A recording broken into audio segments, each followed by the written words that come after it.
अब आगे क्या बढ़ कोई भी नहीं। आप कल को उठ के हिस्ट्री लिखने मत बैठ जाना। हाँ तो दीज ट्रेडिशनल नल। Next point, development of scientific पर्स he opined that along with the objective truth and George Wilhelm Friedrich Hegel, the collection of his lectures and articles are his book reason his hello chapter 1 के part 2 में आपका स्वागत है। अगर आप 10th standard के student हैं तो ये वीडियो आपके लिए है, और अगर 10th स्टैंडर्ड में नहीं भी पढ़ते तो क्या हुआ, देख लो क्या जाता है। तो पिछले क्लास में हम लोग ने स्टार्टिंग में क्या क्या पढ़ा था, किस तरह से हिस्टोरियंस लोग के पास डॉक्यूमेंट्स पहुंचते हैं और एक्सपर्ट्स की मदद से वो लोग अपना लाइन लाइन से सब कुछ स्टेप बाय स्टेप हिस्टोरियोग्राफी का प्रोसेस चलाते हैं। अब आगे बढ़ते हैं और पढ़ेंगे ट्रेडिशन ऑफ हिस्टोरियोग्राफी। ट्रेडिशन का मतलब क्या, परंपरा, कि जब से स्टार्ट हुआ हिस्टोरियोग्राफी तब से आगे कैसे बढ़ा, धीरे धीरे पीढ़ी दर पीढ़ी मतलब परिवार वाला पीढ़ी नहीं, पीढ़ी दर पीढ़ी मतलब कौन सा पीढ़ी, हिस्टोरियंस वाला पीढ़ी। तो पढ़ते चलो। We have learnt about the historical research method, critically examining the historical sources and writing the historical narrative। हमने ये पढ़ लिया है कि हिस्टोरिकल रिसर्च मेथड कैसे होता है, वो बार बार देखो स्टेप बाय स्टेप ऐसा गोल में पूरा था, वो पढ़ लिया। Critically examining the historical sources, जितने भी सोर्सेज मिलते हैं, oral sources, written sources, material sources, सबको क्रिटिकली एग्जामिन करता है अपना हिस्टोरियन, सब चेक कर लेता है। फिर उसके बाद हिस्टोरिकल नैरेटिव लिखता है, कहानी लिखता है, देखो भाई पहले ये हुआ था, उसके बाद ये हुआ था, उसके बाद ये हुआ था। The writing of critical historical narrative is known as historiography. जब कभी भी हिस्टोरियन अपना ये नैरेटिव लिखता है कि देखो इस तरह से मुझे ये लगता है, इन एविडेंस के बेस पे, इन सोर्सेज ऑफ हिस्ट्री के बेस पे, और ये जो एक्सपर्ट ने मुझे जानकारी दी है उसके हिसाब से मैं बता रहा हूँ कि ये नैरेटिव हो सकता है, इस सिस्टम को बोलते हैं historiography. A scholar who writes such a narrative is known as a historian, is a historian. एक स्कॉलर कौन, स्कॉलर कोई भी नहीं। आप कल को उठ के हिस्ट्री लिखने मत बैठ जाना। हाँ तो जब स्कॉलर लिखता है तभी उसको हिस्टोरियन कहा जाता है। क्या कहा जाता है, historian. A historian can not include every past event in his narrative. एक हिस्टोरियन कभी भी हिस्ट्री लिखते टाइम चलो लिख तो रहा है, लेकिन अब वो अपने नैरेटिव में हर एक पास्ट इवेंट को नहीं लिख सकता कि देखो हम इस राजा के बारे में लिख रहे हैं, ये इतने बजे सो के उठते थे, दूसरे दिन ये इतने बजे सो के उठे, तीसरे दिन इतने बजे सो के उठे, ऐसा तो नहीं कर सकते। तो इसीलिए लिखा है कि he can not include every past event in his narrative. The inclusion and interpretation of historical events by the historian often depends upon the conceptual framework adopted by him. ये सुना है कि नहीं पहले, कॉन्सेप्चुअल फ्रेमवर्क। कॉन्सेप्चुअल फ्रेमवर्क का मतलब क्या, जिस तरीके से वो हिस्ट्री लिख रहा है, जो कहानी वो अपने रीडर्स के माइंड में डालना चाहता है, उस हिसाब से वो इवेंट्स को इंक्लूड करता है। अगर वो चाहता है कि लोग वॉर के बारे में जाने कि मेरे महाराजा किस तरह से वॉर लड़ते थे, तो उन्हीं इवेंट्स को अपने कहानी में डालेगा जिसमें वॉर के बारे में है। तो ये चीज़ बोला है, क्या इंक्लूड करेगा और क्या इंटरप्रेट करेगा अपनी कहानी में, जो फ्रेमवर्क उसका रहेगा, जिस फ्रेमवर्क के साथ वो काम करते रहेगा। His style of writing is determined by that conceptual framework. Historian के लिखने का स्टाइल कैसे डिटरमाइन होता है, उस फ्रेमवर्क के हिसाब से। जो फ्रेमवर्क उसने अडॉप्ट किया है उसी फ्रेमवर्क के हिसाब से लिखे, दूसरे फ्रेमवर्क को हाथ लगाएगा क्या, नहीं। ठीक है, तो नेक्स्ट अभी आगे बढ़ते हैं। The tradition of writing historical narrative that is historiography was not prevalent in the ancient societies of the world. अब ये पुराने ज़माने से तो कोई अच्छे से सिस्टम बना हुआ नहीं था कि चलो हिस्टोरियोग्राफी में ऐसे ही होगा, पहले सब एविडेंस लेंगे, पहले डॉक्यूमेंट्स को चेक करेंगे, फिर उसके बाद होगा। ये सब पहले नहीं था। प्रीवेलेंट का मतलब क्या, पहले से नहीं था। नॉट मतलब नहीं, प्रीवेलेंट मतलब पहले से चला आ रहा था। तो पहले से ये सब नहीं चलते आ रहा है। एंशिएंट सोसाइटीज़ में, जो भी पुरानी सोसाइटीज़ थी, टोटल कितनी सभ्यता थी पहले, याद करो, 4 सभ्यता। कितनी सभ्यता, 4।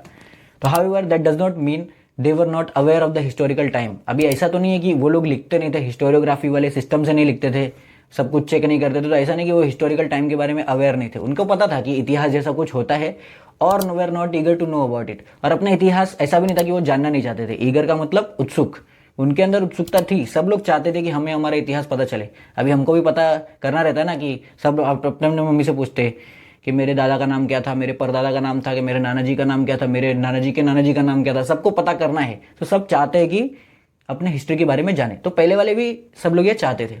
Ancient people also felt the need of passing on the stories of life and valour of their ancestors to the next generation. पुराने ज़माने में भी लोगों का ऐसा ही रहता था, सब लोग को ज़रूरत लगती थी कि देखो हम अपने जो एंसेस्टर्स की स्टोरी है, हमारे परिवार में जो परंपरा चली आ रही है, ये कहानी हमारे दादाजी की है, बहुत बहादुर थे, इस तरह से उन्होंने हमारे परिवार को आगे बढ़ाया, ये सब। और अपने एंसेस्टर्स का वेलर, वेलर मतलब बहादुरी की कहानियां आगे वाले जनरेशन, आने वाली पीढ़ी तक, आने वाली जनरेशन तक पहुंचे, ये सब चाहते हैं। और पहले वाले लोग भी चाहते थे। पहले वाले लोग मतलब एंशियंट ज़माने के लोग। Ancient communities all over the world used various means like cave paintings, story telling, singing songs and ballads etcetera for this purpose. तो आज के टाइम पे तो हम देख रहे हैं कि ये हिस्टोरियोग्राफी वाला सिस्टम चले आ रहा है कि पूरा अच्छे से लिखेंगे, लेकिन पहले के टाइम पे तो ये सब नहीं था। तो इतिहास कैसे बताते थे? एक चीज़ तो हमने ये देखा कि कहानियों के थ्रू, और भी बहुत सारे सिस्टम थे। क्या क्या सिस्टम था? पहला केव पेंटिंग, गुफाओं के ऊपर पेंटिंग्स की जाती थी, ये तो हमने मूवीज में देखा होगा। और क्या था? Story telling. स्टोरी टेलिंग मतलब कहानियां एक पीढ़ी से दूसरी पीढ़ी, दादाजी अपने पोते को सुनाएंगे, पोते अपने फिर से अपने पोते को सुनाएंगे, तालाब पे नहाने साथ में जाया करते। इस तरह से आगे कहानियां बढ़ते रहती थी। फिर आगे सिंगिंग सॉन्ग्स एंड बैलेड्स, गाने गाए जाते थे और बैलेड्स गाए जाते थे। बैलेड्स मतलब पोएम्स वगैरह, ये सब। फॉर दिस पर्पस, कौन सा पर्पस? ताकि अपने कहानी आने वाली पीढ़ी पे वो लोग क्या कर सके? पास ऑन कर सके। These traditional means are looked upon as the sources of history in the modern historiography। तो पुराने ज़माने में ये सब जितने भी सिस्टम्स थे जिसकी वजह से इतिहास बोला जाता था, क्या क्या था वो? स्टोरी टेलिंग हो गया, केव पेंटिंग्स हो गया, सॉन्ग्स हो गए, बैलेड्स हो गए, ये सब क्या है? आज के टाइम पे ये सब सोर्सेज हो गया है, ये सब सबूत हो गया है। इन सबूतों के आधार पे आगे का हिस्ट्री लिखा जाता है। पहले क्या होता था? ये सब हिस्ट्री हुआ करता था, लेकिन अब क्या है? घड़ी घूम चुका है, समय घूम चुका है, और अभी क्या है? ये जो पुरानी वाली चीज़ें है उसको सबूत के तौर पर लेके आगे का इतिहास लिखा जाता है। इसलिए लिखा है these traditional means are looked upon as a sources of history in the modern historiography. Next topic है modern historiography. 4 main characteristics of modern historiography. Modern historiography की 4 खासियतें। मॉडर्न हिस्टोरियोग्राफी वो हिस्टोरियोग्राफी है जिसमें पुराने ज़माने के हिस्टोरिकल सोर्सेज को यूज़ करके आज के ज़माने की, मॉडर्न ज़माने की हिस्ट्री लिखी जाती है। जैसे कि क्या, कौन से सोर्सेज? सॉन्ग्स, केव पेंटिंग्स, पहले के डॉक्यूमेंट्स, ये सब। तो इसकी 4 मेन खासियत है। तो देखते हैं कौन सी खासियत है। सबसे पहले खासियत है it's method is based on scientific principles. इसका मेथड जो है वो साइंटिफिक प्रिंसिपल्स पे बेस्ड है। साइंटिफिक प्रिंसिपल बेस्ड है, इसका मतलब क्या? अभी आगे पढ़ेंगे तो समझेगा। देखो, it begins with the formation of relevant questions. इसकी शुरुआत कैसे होती है? रेलिवेंट क्वेश्चन से। Out of the topic question नहीं, टॉपिक के बाहर कोई भी सवाल पूछेंगे तो समझ में नहीं आएगा। टॉपिक के अंदर क्वेश्चन, मतलब अगर हम लोग राजा के बारे में लिख रहे हैं तो राजा के बारे में ही लिखेंगे, राजा के बारे में ही सवाल पूछेंगे, उनके लाइफ से रिलेटेड ही सवाल पूछेंगे, उनके ऊपर किसने हमला किया, उनके बचपन में क्या हुआ था, ये पूछेंगे तो समझ में आएगा। हम उनके चाचा के बारे में, उनके मामा के बारे में पूछेंगे तो समझ में आएगा क्या? नहीं। तो इसीलिए बोला है रेलिवेंट क्वेश्चंस पता होने चाहिए। जिस इंसान के बारे में हम इतिहास लिख रहे हैं या जिस जगह के बारे में इतिहास लिख रहे हैं, उसी पर्टिकुलर टॉपिक पे फिक्स होकर हमें सवाल पूछने पड़ते हैं। सेकेंड खासियत क्या है इस मेथड की? These questions are anthropocentric. ये क्वेश्चन क्या है? एंथ्रोपोसेंट्रिक है। एंथ्रोपोसेंट्रिक का मतलब क्या? ये भी आगे पढ़ते देखो समझेगा। It means that these questions are about the deeds of the members of ancient human societies of a particular period. Anthropocentric का मतलब क्या? एक पर्टिकुलर पीरियड में जो एंशिएंट ह्यूमन सोसाइटीज थी, मतलब पुराने जमाने में जो भी सभ्यता लोगों की रहती थी, उस सभ्यता के जो मेंबर लोग थे उनके डीड्स, डीड्स का मतलब काम, डीड्स का मतलब क्या? काम। उनके कामों के हिसाब से, उनके कामों के बारे में जब सवाल पूछेंगे तो उसको बोलते हैं एंथ्रोपोसेंट्रिक क्वेश्चंस, मतलब human related questions. History does not suggest any inter relationship between divine and human deeds. ये जो हिस्टोरियोग्राफी है, मॉडर्न हिस्टोरियोग्राफी है, जो वेस्ट वाली हिस्टोरियोग्राफी है, ये डिवाइन डीड्स और ह्यूमन डीड्स के बीच में कोई भी इंटर रिलेशन, आपस में रिलेशन नहीं दिखाती है और कुछ भी सजेस्ट नहीं करती है। जो इंसानों का काम है सिर्फ उसी के बारे में हिस्ट्री लिखते हैं। थर्ड खासियत क्या है? Answers to these questions are supported by reliable evidence. ये जो सवाल पूछे जाते हैं, जब इनके आंसर्स ढूंढे जाते हैं, इस आंसर्स को कभी भी ऐसा नहीं कि किसी ने भी कुछ भी बोल दिया तो मान लो। आंसर्स कब निकलेंगे? जब रिलायबल एविडेंस मिलेगा। क्या मिलेगा? Reliable evidence. रिलायबल एविडेंस मतलब क्या? ऐसा सबूत जिसपे भरोसा किया जा सकता है। रिलायबल मतलब भरोसा किया जा सकता है, रिलायबल मतलब वो बुक नहीं। Number 4, history presents a graph of mankind's journey with the help of past human deeds.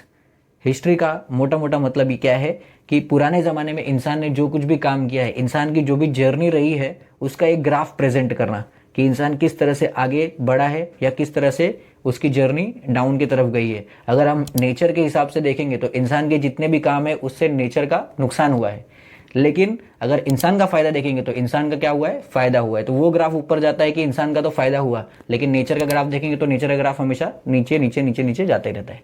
तो इस तरह से ग्राफ प्रेजेंट करती है। ये तो दो एग्जाम्पल्स थे कि इंसान का ग्राफ ऊपर गया और नेचर का ग्राफ धीरे धीरे नीचे जा रहा है, क्योंकि नेचर में इतने प्रॉब्लम्स आ रहे हैं ना। तो वही चीज। It is said that the modern historiography with the above characteristics has its roots in the ancient Greek historical writings. ऐसा कहा जाता है कि मॉडर्न हिस्टोरियोग्राफी जो है, ये जो ऊपर वाली 4 कैरेक्टरिस्टिक्स बताई गई है कि पहला क्वेश्चन से शुरू होता है, फिर ये क्वेश्चंस एंथ्रोपोसेंट्रिक होते हैं, ये आंसर्स को रिलायबल एविडेंस के हिसाब से दिखाया जाता है, और डिवाइन डीड्स के बारे में कोई कनेक्शन नहीं होता है। ये सब पुराने ज़माने में जो ग्रीक हिस्टोरिकल राइटिंग्स हुआ करती थी उससे लिया गया है, ऐसा कहा जाता है। History is originally a Greek term. ये जो वर्ड है हिस्ट्री, ये एक्चुअल में एक ग्रीक टर्म से लिया गया है। Herodotus, the Greek historian of the 5th century BCE, used it first for his book entitle the Histories. तो ये जो शब्द है हिस्ट्री, इसको सबसे पहले हेरोडोटस नाम के एक ग्रीक हिस्टोरियन ने 5th century BCE में यूज किया था। और ऐसे ही नहीं कि पत्थर पे लिख दिया या कहीं पे, उन्होंने एक प्रॉपर बुक लिखा था जिसका नाम था the histories. Next point, development of scientific perspective in Europe and historiography. Till the 18th century Christian era, Europe had achieved a remarkable progress in the fields of philosophy and science. 18th century आने तक Europe ने क्या कर लिया था, एक बहुत बड़ा प्रोग्रेस अचीव कर लिया था। रिमार्केबल मतलब नोट करने लायक, नोट वर्दी प्रोग्रेस, बहुत प्रोग्रेस अचीव कर लिया था। कौन से फील्ड में? सब फील्ड में नहीं, सिर्फ फिलोसफी के फील्ड में और साइंस के फील्ड में। फिलोसफी का मतलब क्या, नॉलेज का साइंस। फिलोसफी का मेन अगर 2 वर्ड में समझने तो लव फॉर नॉलेज उसको बोलते हैं, और दूसरा साइंस। तो दोनों फील्ड में भी यूरोप ने बहुत अच्छा प्रोग्रेस अचीव कर लिया था। तो हम लोग क्या लेने देना उससे, देख तो आगे बढ़ते हैं। Scholars by then had come to believe in the possibility of studying social and historical truths by applying scientific methods. तब तक स्कॉलर लोग ने ये बिलीव कर लिया था कि जब हम लोग को सोसाइटी के और हिस्ट्री के ट्रुथ्स को समझना है तो हमें साइंटिफिक मेथड्स को अप्लाई करना चाहिए। पहले क्या होता था, बिलीव के बेस पे सब लोग सोचते थे, हमें ये लगता है कि इतिहास में ऐसा होता होगा, तो सब लोग वही सोचते थे। लेकिन अब 18th century में सब स्कॉलर लोग ने क्या सोचना चालू किया, हमें इसमें भी साइंटिफिक मेथड अप्लाई करना चाहिए। ठीक है, तो फिर उसके बाद क्या हुआ, अभी कहानी चालू है। क्या हुआ कहानी में आगे, now the philosophical discussions focused more and more on the objectivity in the history and historiography. अभी के टाइम पे मतलब क्या, 18th century में जितने भी फिलोसॉफिकल डिस्कशन होते थे, फिलोसफी के ऊपर जितने भी डिस्कशन होते थे, ऐसा होना चाहिए वैसा होना चाहिए, ये ज़्यादातर एक ही चीज़ पे फोकस करते थे कि हिस्ट्री और हिस्टोरियोग्राफी में ऑब्जेक्टिविटी को फोकस किया जाए। ऑब्जेक्टिविटी का मतलब क्या, ऑब्जेक्ट्स की तरह देखा जाए, ऐसा नहीं कि सब्जेक्टिव। एक इंसान को, एक स्कॉलर को ऐसा लगता है तो हम लोग उनकी बात मानते जाएंगे, फिर दूसरे स्कॉलर को दूसरा कुछ लगता है तो उनकी बात मानते जाएंगे, ऐसा कुछ नहीं। उन्होंने क्या बोला, ये सिस्टम अब बंद करते हैं, अब हम लोग साइंस के हिसाब से चलेंगे। साइंस के हिसाब से कैसे चलेंगे, वही जो 4 खासियत थी कि पहले सवाल पूछेंगे, सवाल काम के बेस पे होगा, ह्यूमन डीड्स के बेस पे, तो उस सिस्टम्स के हिसाब से चलेंगे। Prior to the 18th century, all the European universities were interested only in the philosophical discourses revolving around the divine phenomena. पहले के टाइम पे 18th century के पहले क्या होता था, प्रायर का मतलब पहले, 18th century के पहले क्या होता था, यूरोप के जितने भी यूनिवर्सिटीज़ थी ना, वो सब के सब क्या एक ही चीज़ में इंटरेस्टेड थी, किसमें, कि जो डिवाइन फिनोमेना है उसके हिसाब से जो डिस्कोर्स चल रहा है, जो प्रवचन दिए जाते थे उसके हिसाब से ही वो समझते थे कि देखो अभी एक गुरुजी ने ये बोल दिया है तो अब सब लोग यही बोलेंगे, एक स्कॉलर जी ने ये बोल दिया है तो सब लोग भी यही बोलेंगे, सब लोग उनका पालन करेंगे। However gradually this scenario began to change. हालांकि क्या हुआ, धीरे धीरे ये जो सिनेरियो था कि हम डिवाइन फिनोमेना एक ही स्कॉलर के हिसाब से चल रहे हैं, एक ही गुरुजी के हिसाब से चल रहे हैं, वो धीरे धीरे चेंज होने लगा। कभी के टाइम पे, बाद में जब ये 18th century आने वाली थी तब। In 1737 Christian era, the Göttingen University was founded in Germany. 1737 में एक यूनिवर्सिटी फाउंड की गई जर्मनी में, उसका नाम क्या था, Gottingen university. This university for the first time had an independent department of history. तो ऐसा पहली बार हुआ था यूरोप में कि कोई यूनिवर्सिटी है और उसका अलग से डिपार्टमेंट था हिस्ट्री के लिए। बाकी सब लोग क्या करते थे, हिस्ट्री और सोशल साइंस को, फिलोसफी और सोशल साइंस को एक साथ में मिक्स कर देते थे, और हिस्ट्री को मतलब क्या सबके मिक्स में, तो इंडिपेंडेंट समझने का वो स्टडी का क्लास नहीं था। लेकिन ये गॉटिंगन वाला यूनिवर्सिटी में सबसे पहली बार हिस्ट्री का अपना खुद का डिपार्टमेंट इंट्रोड्यूस किया गया। Later other German universities also became the centre of historical studies. बाद में और भी जितने भी यूनिवर्सिटीज थी जर्मनी में, वो भी बाद में धीरे धीरे हिस्टोरिकल स्टडीज के सेंटर बन गए। Next point, notable scholars. The contribution of many scholars are important in the development of historiography. अगला पॉइंट है नोटेबल स्कॉलर्स। ऐसे स्कॉलर्स के कुछ नोट करने लायक स्कॉलर्स है जो जिन्होंने वेस्ट साइड में, मतलब वेस्टर्न वर्ल्ड में, वेस्टर्न कंट्रीज के अंदर हिस्टोरियोग्राफी को डेवलप करने में अपना अपना कंट्रीब्यूशन दिया, अपना अपना योगदान दिया, कुछ ना कुछ किया रहेगा। तो उनके बारे में जरा पढ़ लेते हैं। Let us have a look at the contribution of a few notable scholars. अब देखते हैं कि कौन से नोटेबल स्कॉलर्स के बारे में ये बताना चाहते हैं। सबसे पहले स्कॉलर कौन है? रेने डेस्कार्तेस। कब से कब तक जिंदा थे ये? 1596 से लेके 1650 तक। इनके हेयर स्टाइल के ऊपर मत जाओ, पहले के ज़माने में स्कॉलर लोग का यही हेयर स्टाइल रहता था। Rene Descartes was the foremost among the scholars who insisted on verifying the reliability of historical documents by critically examining them.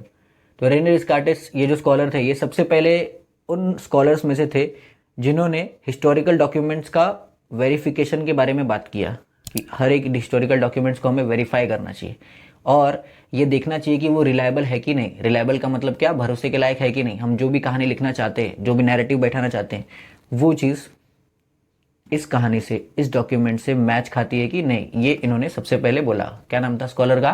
Renee Descartes. आगे पढ़ते हैं। Among the rules given by him in his book discourse on the method, the following is suppose to have a great impact on the scientific method of research. इन्होंने जो book लिखा था discourse of the method, ये book के अंदर इन्होंने ये बताया था कि जो भी फॉलोइंग, जो भी बोल रहे हैं, ये आगे जो स्टेटमेंट बोलने वाले हैं, ये रिसर्च में बहुत काम आता है। कभी भी हम रिसर्च करेंगे तो इन बातों का ध्यान रखना चाहिए। कौन सी बातें? देखो, ध्यान दो।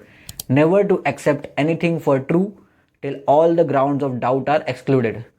क्या क्या इन्होंने? स्कॉलर थे इसीलिए एक ही बात में देखो बहुत कुछ बोल गए। Never to accept anything for true until all the grounds of doubt are excluded. जब तक डाउट के सारे पॉइंट्स क्लियर ना हो जाए तब तक किसी भी बात को सच नहीं मानना चाहिए। Never to accept anything for true until all the grounds of doubt are excluded. दूसरे स्कॉलर, नेक्स्ट स्कॉलर है कौन? वोल्टेयर। इनका टाइम पीरियड है 1694 से 1778 तक। Voltaire's original name was Francois Marie Arouet. इनका असली नाम क्या था? Francois Marie Arouet. He was French. वो फ्रेंच थे। फ्रेंच मतलब फ्रांस के रहने वाले थे। He opine that along with the objective truth and chronology of the historical events, considering social traditions, trade, economy, agriculture, etc. was also equally important in historiography. उनका ये opinion था। ही opine that का मतलब क्या? उनका ये ओपिनियन था, उनके हिसाब से इतिहास के अंदर क्रोनोलॉजी तो होना ही चाहिए। हिस्टोरिकल इवेंट्स के बारे में तो बताएंगे तो बहुत अच्छी बात है। उसके साथ ही साथ में सोशल ट्रेडिशन, समाज में जो ट्रेडिशंस चलते हैं, ट्रेडिशन मतलब परंपराएं, सामाजिक परंपराएं चलती है। हमारे यहाँ पे इंडिया में तो सोचो कितनी सारी परंपराएं हैं। हर एक स्टेट में हम लोग जाएंगे तो हर एक जगह पे अलग अलग परंपरा देखने को मिलती है। इन्होंने ये कहा कि सोशल परंपराओं को भी, सोशल ट्रेडिशंस को भी इतिहास में लिखा जाना चाहिए। ट्रेड के बारे में भी इतिहास में लिखा जाना चाहिए। पहले के टाइम पे ट्रेड क्या था? अभी के टाइम पे हम करेंसीज में डील करते हैं ना, हम करेंसी को एक्सचेंज करते हैं, लेकिन पहले के टाइम पे गुड्स से गुड्स ही एक्सचेंज होता था। अगर एक जन के पास चावल है और दूसरे के पास गेहूं है तो दोनों आपस में एक्सचेंज कर लेते थे थोड़ा बहुत। इसको बोलते थे बार्टर ट्रेड। आज के टाइम पे ट्रेड का मतलब कुछ और है। ऑनलाइन ट्रेड चलता है, फिर क्रिप्टो ट्रेडिंग चलती है। तो किस तरह से वो ट्रेडिंग का पूरा हिस्ट्री चेंज हुआ है उसके बारे में भी तो पता होना चाहिए। तो ऐसा इनका कहना था। फिर इकोनॉमी के बारे में, पहले के टाइम पे इकोनॉमी भी अलग तरीके से काम करती थी, आज के टाइम पे इकोनॉमी अलग तरीके से काम करती है। तो वो जो शिफ्ट आया है इंसान के इकोनॉमी के जो पूरा सिस्टम में, उसको भी बताना चाहिए, ऐसा ये कहते थे। एग्रीकल्चर के बारे में भी इतिहास में लिखना चाहिए। ये सब इक्वली इंपॉर्टेंट है हिस्टोरियोग्राफी में, ऐसा वोल्टेयर का कहना था। It gave rise to the thought that understanding all the aspects of human life are important for history writing. इनके ये बोलने के बाद, इनके ओपिनियंस को सुनने के बाद सारे स्कॉलर्स को ये लगने लगा कि उन लोग के दिमाग में ये थॉट आया कि सारे के सारे लाइफ के सारे एस्पेक्ट्स को देखना ज़रूरी है। ऐसा नहीं है कि हम सिर्फ वॉर्स के बारे में जाने, ऐसा नहीं है कि हम सिर्फ बाउंड्रीज के बारे में देखते रहेगी। पहले ये साम्राज्य इतना बड़ा हुआ करता था, फिर और उन्होंने हमला किया और बड़ा कर लिया साम्राज्य को, फिर और बड़ा कर लिया। ये सिर्फ नहीं, और भी लाइफ के ह्यूमन एस्पेक्ट्स को देखना चाहिए, ये सब इनका कहना था। Thus it is said that Voltaire was the founder of modern historiography. इसीलिए ऐसा कहा जाता है कि जो मॉडर्न हिस्टोरियोग्राफी है वॉल्टेयर उसके फाउंडर थे, क्योंकि उन्होंने लोगों का ध्यान इस तरफ खींचा कि हमें इंसान के चारों तरफ all aspects of human life को कवर करना चाहिए हिस्ट्री में। तो ये थी वॉल्टेयर की बात। उसके बाद जॉर्ज विल्हेम फ्रेडरिक हेगेल, ये है next. Georg Wilhelm Friedrich Hegel, next scholar है जॉर्ज विल्हेम फ्रेडरिक हेगेल। इनका टाइम पीरियड है 1770 to 1831। Hegel was a German philosopher. वो कौन थे? जर्मनी में फिलोसोफर थे। He insisted that the historical reality should be presented in a logical manner. उन्होंने insist किया लोगों से और स्कॉलर से, ये इंसिस्ट किया कि कोई भी इतिहास का रियलिटी अगर बताया जा रहा है तो वो लॉजिकल मैनर में बताया जाए। ऐसा नहीं कि इमेजिनेशन के हिसाब से मुझे ये लगता है। कोई एक स्कॉलर बोलेंगे मुझे ऐसा लगता है ना कि यहाँ पे उस जमाने में ये हुआ होगा, तो मैं बोल रहा हूँ मैं स्कॉलर हूँ, मान लो। ऐसा कुछ नहीं। इन्होंने क्या बोला? लॉजिकल प्रेजेंटेशन होना चाहिए। To him the timeline of historical events was an indicative of progress. उनके हिसाब से जब हम लोग इतिहास के इवेंट्स को टाइमलाइन वाइज लगाते हैं तो हम क्या करते हैं? एक्चुअल में इंसान का प्रोग्रेस देखते हैं कि इंसान ने अपने जीवन में कैसे कैसे कैसे प्रोग्रेस किया है। He also thought that the presentation of history is bound to change over time as new methods and new evidence would come forth. उनका ये मानना था कि जैसे जैसे हम समय में आगे बढ़ेंगे और जैसे जैसे हमें नया नया एविडेंसेस मिलेंगे, वैसे वैसे इतिहास का मतलब और इतिहास लिखने का भी पूरा जो रेंज है और वो जो सिस्टम है वो धीरे धीरे आगे बढ़ते जाएगा और इवॉल्व होते जाएगा। With Hegel's philosophy, many scholars were convinced that historical methods were not of lesser quality, though they were different from scientific methods.